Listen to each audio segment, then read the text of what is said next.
At makakarating ang atong radyo man Maisel. Makaabot gini karon sa ato ang laing beneficiary sa One Radio Campaign. Brand new solar radio transistor. Ilata karon ma'am. Okay po. Sige, complete name po ni ma'am. Ako po si Mrs. Elizabeth Gory. Personal na namo itunong sa imuha. Ma'am, ang atong early Christmas gift sa Arman Foundation. Brand new solar radio transistor. Dawata, Ma'am Bet, ang atong regalo. Thank you so much. Thank you so much. Thank you so much. How many times do I say thank you?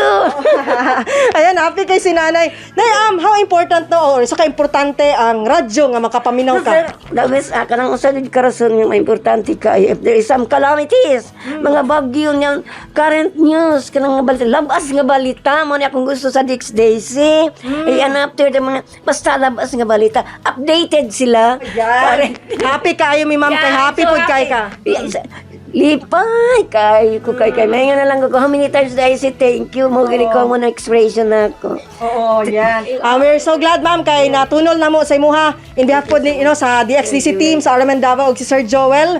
Mission accomplished, mga kasama, ang atong early Christmas gift kang Nanay Bet. Ato nang na-turn over sa iyaha. Kini si Radyo Man Aimee Genita, Tatak RMN.